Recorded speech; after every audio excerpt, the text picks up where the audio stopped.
मे कुले स्वाहा आर्द्रां पुष्करिणीं पुष्टिं सुवर्णां हेममालिनीं सूर्यां हिरण्मयीं लक्ष्मीं जातवेदो ममावह स्वाहा आर्द्रां व्याकरिणीं यष्टिं पिङ्गलां पद्ममालिनीं चन्द्रां हिरण्मयीं लक्ष्मीं जातवेदो ममावह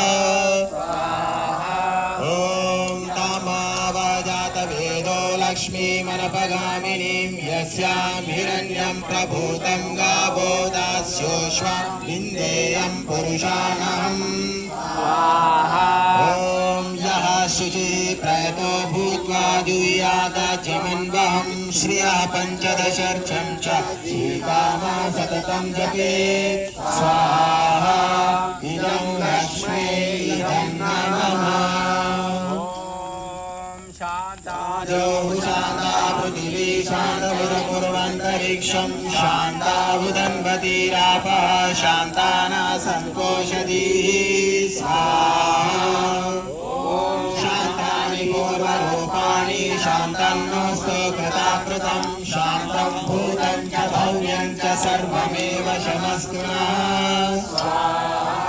ॐ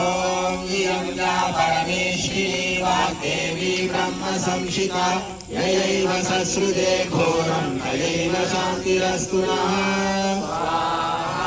ॐ इदं यत् परमेश्वरं मनोवां ब्रह्म संशितं येनैव सश्रुते घोरं तेनैव शान्तिरस्तु नः ॐ इमानि यानि पञ्चेन्द्रियाणि मनःशिष्टानि मे हृदि ब्रह्मणा संशितानि यैरेव ससृजे घोरं तैरेव शान्तिरस्तु नः ॐ शन्नो मित्राशं वरुणाशं विष्णुशं प्रजापतिः शन्नेन्द्रो बृहस्पतिः शन्नो भवत्पर्यमा ॐ शन्नो मित्राशं वरुणाशं युवस्वाञ्चमन्तकः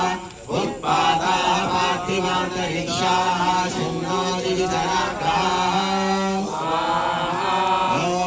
शन्नो भूमिर्वेद्यमानाशमुल्कानिर्हतन्त यत् शं गावो लोहितक्षीराः शम्भो निरवतीरतिः ॐ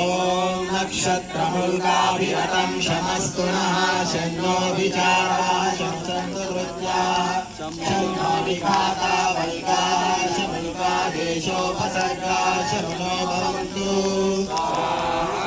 ॐ शन्नो ग्रहाश्चान्द्रमसाः शमादित्यश्च राहुना शन्नो मृत्युर्धूमकेतुः शं रुद्रास्तिग्मतेजसः